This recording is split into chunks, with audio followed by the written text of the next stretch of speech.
Orang yang punya kekuasaan dan kewenangan cenderung untuk arogan dan bersikap takabur. Siapa dia?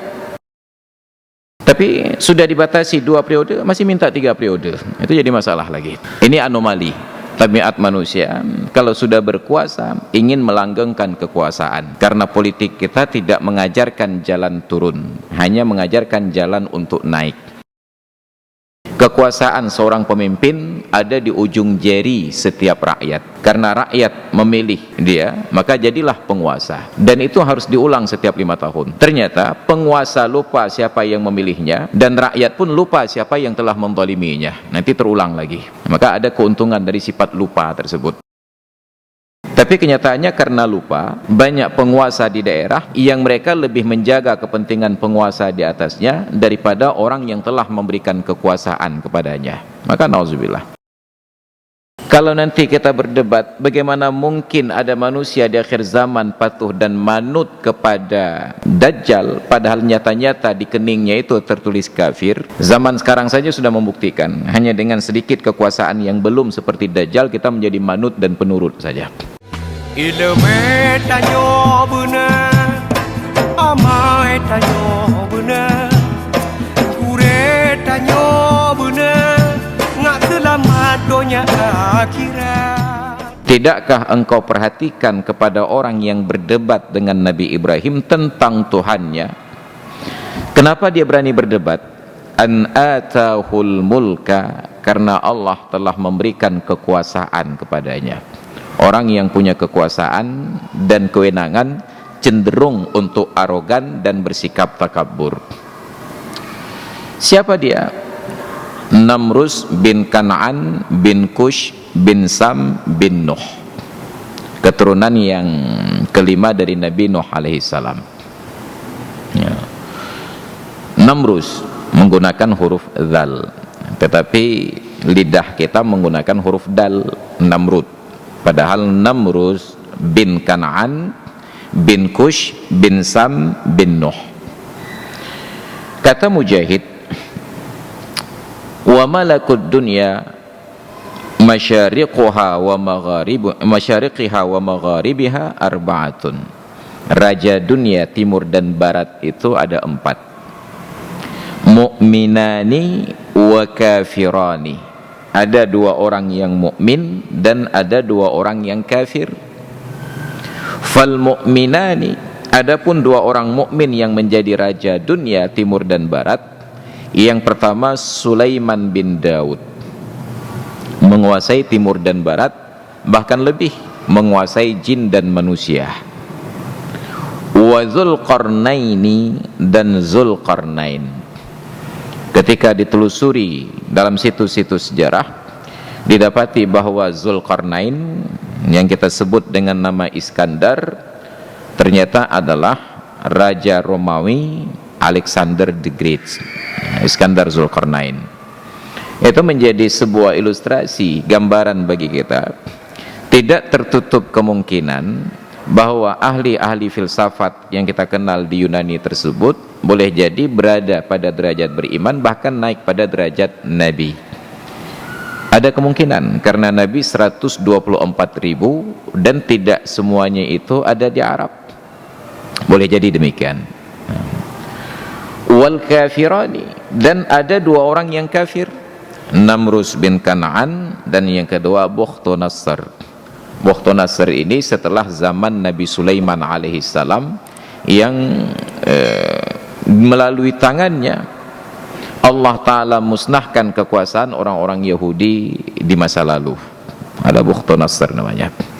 Dalam bahasa Latin disebut Nebukadnezar. Bukhtunassar. Nah, kisah tersebut tentang Namrus diuraikan dalam tafsir. Alam tara ilal ladzi haja Ibrahim fi rabbih. Wahai Muhammad, yakinlah, perhatikanlah dengan sanubarimu tentang seorang yang berdebat dengan Nabi Ibrahim alaihissalam tentang keberadaan Tuhannya. Sama seperti ucapan Fir'aun di zaman sesudahnya, ma'alimtu lakum min ilahin ghairi. saya tidak tahu bahwa ada Tuhan untuk kalian selain diriku. Fir'aun ini sekalipun kekuasaannya hebat dan dahsyat, dia hanya berkuasa di Mesir, tidak menguasai timur dan barat. Namrus berkuasa di timur dan barat. Nah, mungkin salah satu faktor penyebabnya populasi manusia di zaman-zaman tersebut berbeda. Tentu populasi manusia di zaman Namrus lebih sedikit daripada populasi manusia di zaman Fir'aun ini. Dan sekarang populasinya lebih dahsyat lagi, 7 miliar lebih penghuni planet bumi. Nah, penyebab dari angkuhnya sikap Namrus tersebut, apa kata para ulama? An atahullahul mulka, karena Allah berikan kekuasaan kepadanya. Konon Namrus ini berkuasa menjadi raja selama 400 tahun. 400 tahun dalam kekuasaan. Mungkin sekarang kita bertanya, bagaimana jadi raja 400 tahun, 80 tahun mentang kalape? Kita umat Muhammad yang usianya terbatas. Maka Nabi menyatakan, a'maru ummati ma baina sittina ila sab'ina sanatan wa qalilun minhum may yujawizu dzalik. Usia umatku ini berkisar antara 60 sampai dengan 70 tahun. Sangat sedikit di antara mereka yang mampu melampaui usia tersebut. Sedikit sekali. Kalaupun ada, kehidupannya sudah tidak normal, seperti karet yang diregangkan, kategang dacat. Tidak ada lagi ruang toleransi. Makan disukat, semuanya diukur. Kenapa? Karena paketnya sudah habis, kuotanya sudah selesai. Apa yang terjadi? Di masa lalu kita tahu Nabi Adam itu usianya 1000 tahun lebih, Nabi Nuh itu usianya 1000 tahun lebih. Dalam usia 1000 tahun itu masih aktif secara fisik, masih membajak sawah, mantang ke EU, gejak melangu dan lain sebagainya.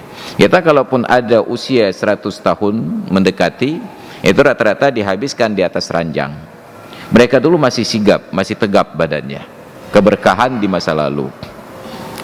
Maka tidak aneh kekuasaan itu berjalan sampai 400 tahun. Di dunia sekarang ini 30 tahun saja berkuasa sudah aneh-aneh. Maka karena keanehan makin lama makin aneh, lalu ditetapkan dari pengalaman masa lalu, berkuasa itu tidak boleh lebih dari 2 periode. Periode ketiga berhenti dulu, nanti silahkan naik lagi. Seperti kasus orang bercerai. Cerai itu 3 kali, kalau sudah 3 kali berhenti dulu, dinikahi oleh pria yang lain, kemudian mulai dari awal lagi. Tapi sudah dibatasi 2 periode, masih minta 3 periode, itu jadi masalah lagi. Nah, ini anomali tabiat manusia. Kalau sudah berkuasa ingin melanggengkan kekuasaan, karena politik kita tidak mengajarkan jalan turun, hanya mengajarkan jalan untuk naik. Biasanya turun harus dipindahkan tangga, melompat ke bawah. Yang selamat, yang celaka. Nauzubillah. 400 tahun berkuasa. Kalau sudah 400 tahun dengan kekuasaan di tangannya tanpa hidayah dari Allah Ta'ala, sangat besar kemungkinan untuk dia lupa siapa pemberi kekuasaan sebelumnya. Sangat besar kemungkinan tentang siapa yang telah menaikkan dia pada jabatannya. Dan untuk zaman sekarang, karena manusia lebih cepat pikun, tidak perlu 400 tahun untuk lupa kepada siapa pemberi kekuasaan.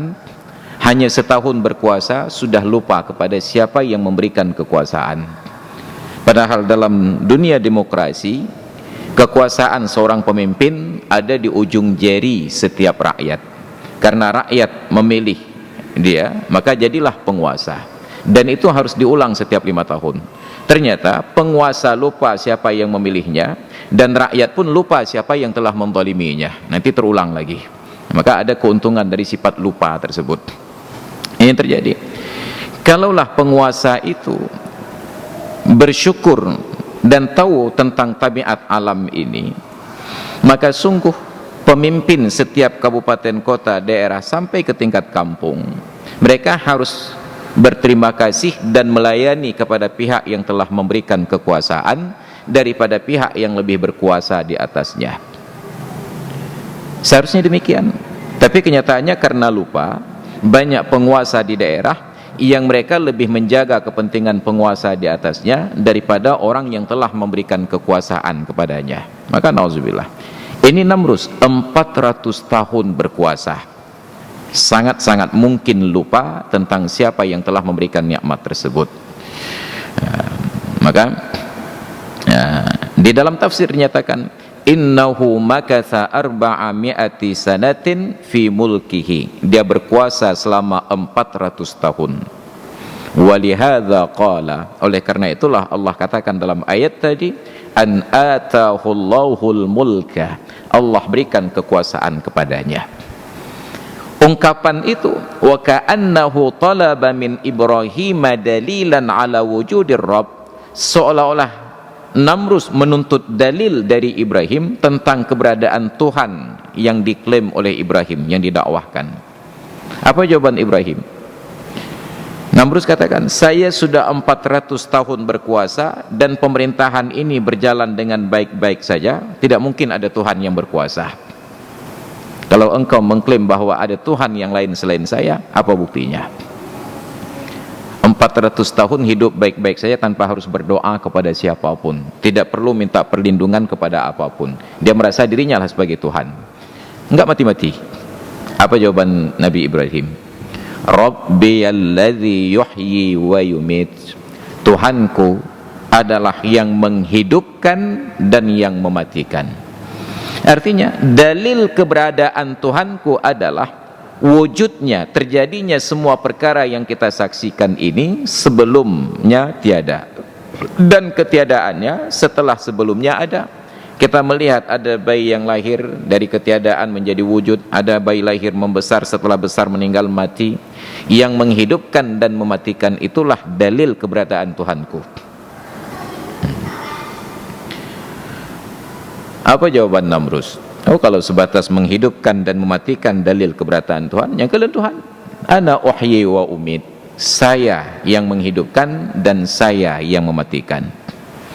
Qala Qatadah ketika menafsirkan ayat ini berikut dengan Muhammad bin Ishaq dan As-Suda, juga ulama-ulama lain katakan, wa dzalika anni utiya birrajulaini qad istahaqqal mauta qad istahaqqal qatla fa amuru biqatli ahadihima fayuqtal wa bil afwi 'anil akhar fala yuqtal.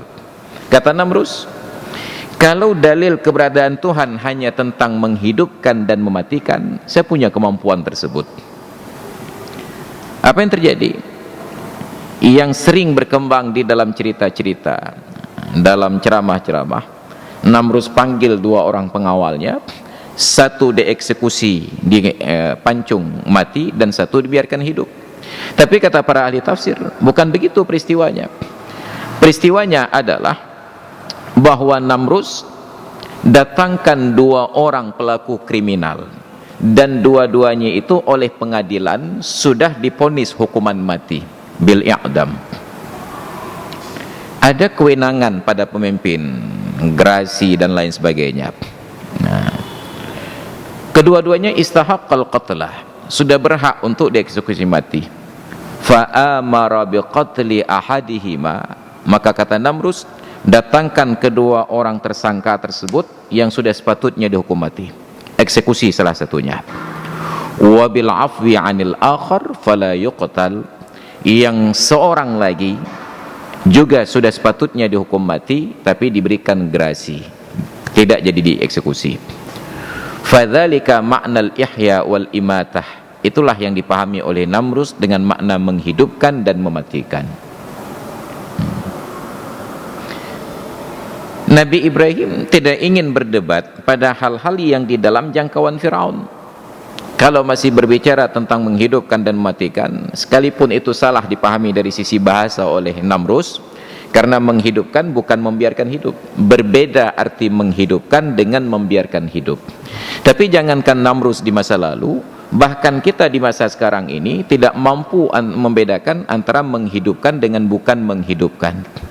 Maka terbukti jarang di antara kita sekarang ini di Indonesia dan di Aceh yang bertutur dengan benar. Listrik itu tidak disifatkan dengan hidup dan mati. Tapi pertanyaannya, Seberapa sering kita mendengar orang yang berucap, kenapa gelap? Kan mati lampu. Kenapa nggak jadi pengajian? Listrik mati. Mati itu sifat dari makhluk hidup, sedangkan listrik bukanlah makhluk hidup. Dalam bahasa Inggris, hidup life, mati itu dead. Sedangkan pada listrik tidak disebut life ataupun dead, yang disebut turn off, turn on. Listrik itu hanya dinyalakan, dipadamkan. Dalam bahasa Indonesia, dalam bahasa Aceh, puhu ulun. Tapi bahkan dalam bahasa Aceh pun nggak pernah lagi terdengar kosakata hulen. Kenapa? Sudah akrab dengan kata apa kan tepuk tat listrik mati. Ya, cipudep dan. Ini kosakata yang salah. Jangankan Namrus di masa lalu, kita yang hidup di zaman modern ini tidak sanggup membedakan antara hidup mati dengan nyala dan padam. Apalagi Namrus. Ya, kalau kita banding-bandingkan keadaan-keadaan tersebut sangat nyata.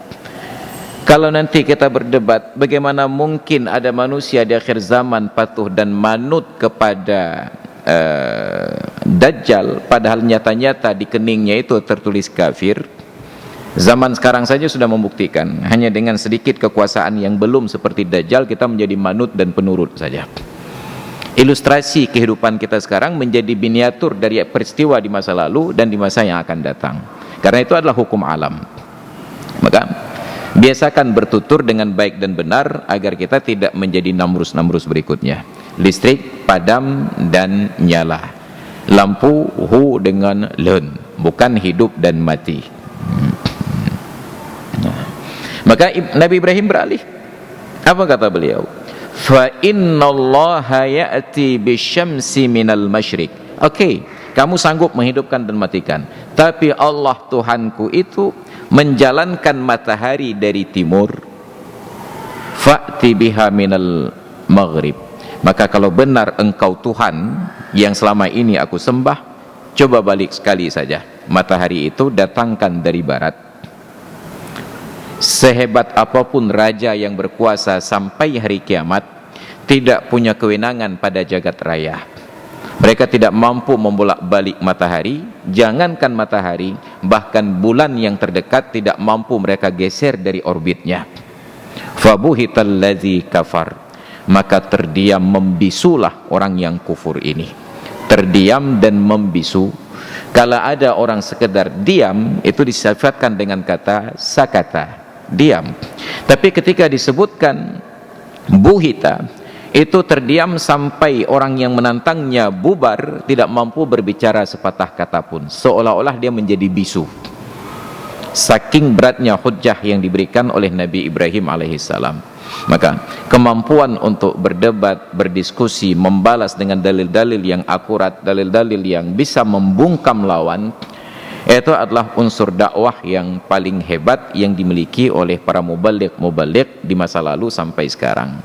Maka betapa kita kagum penguasaan seorang da'i internasional Dr. Zakir Naik ketika membungkam orang-orang non-muslim di dalam perdebatan. Kita kagum melihat kemampuan-kemampuan yang demikian rupa ketika sebuah jawaban mereka sudah tidak mampu untuk membalasnya lagi. Walaupun terlihat dalam rekaman diskusi-diskusi itu masih ada perlawanan, sebenarnya bagi orang yang berakal itu sudah tidak sepatutnya lagi untuk dilawan. Tapi karena yang menggugat beliau itu orang yang kurang berakal, masih mempertanyakan, padahal sudah habis bahannya. Itu perbedaannya. Maka Namrus sebenarnya masih bisa ngeyel, masih ada solusi untuk jalan keluar. Kalau engkau menuntut saya untuk menggeser matahari terbit dari barat ke timur, kita tunggu saat matahari terbit besok, coba lihat, untuk lari dari kekalahan yang telak tersebut. Tapi karena raja dari masa lalu dididik dengan kedisiplinan yang tinggi untuk tidak berbohong, tidak ngeles, tidak ngeyel, maka begitu kalah diakui kekalahan. Beda dengan yang sekarang, ketika sudah kalah dia mencari pembungkaman untuk orang-orang yang mengalahkannya. Gemita alasan, kebalik ke deh, kebalik ke no. Dan itu tradisi buruk pada kepemimpinan. Bahkan pemimpin yang kufur pun mereka akui tentang sebuah kebenaran.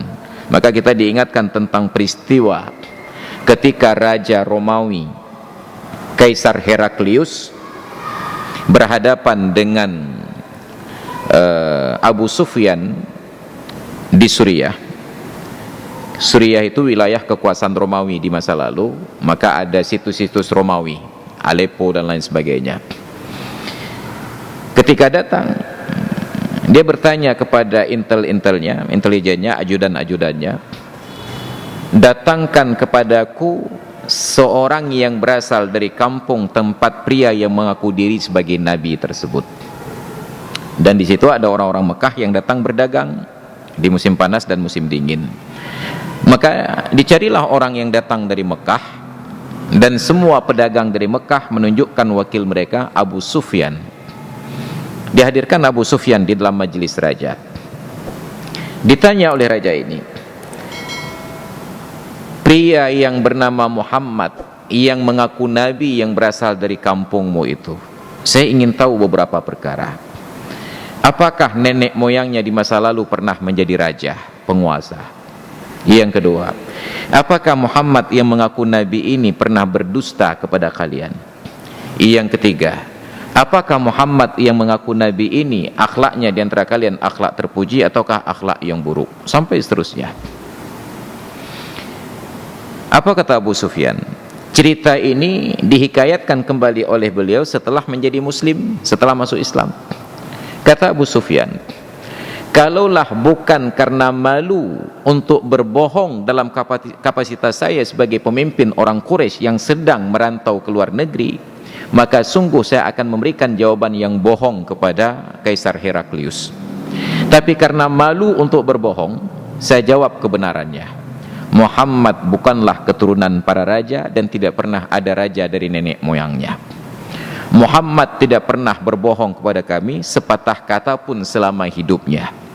Muhammad di antara kami adalah orang dengan perilaku yang sangat terpuji. Semua dijawab dengan sebenarnya.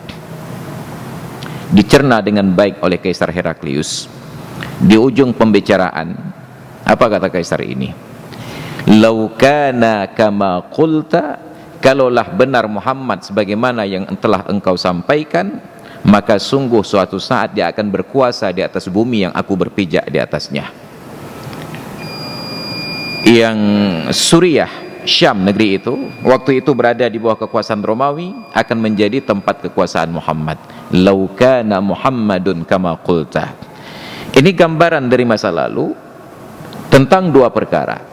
Yang pertama, seorang pemimpin diberikan kemampuan untuk menganalisa, dilatih untuk menganalisa. Dari kecil karena dia adalah raja, dipersiapkan oleh para menteri, oleh guru-gurunya, diberikan kasus-kasus, disuruh menganalisa.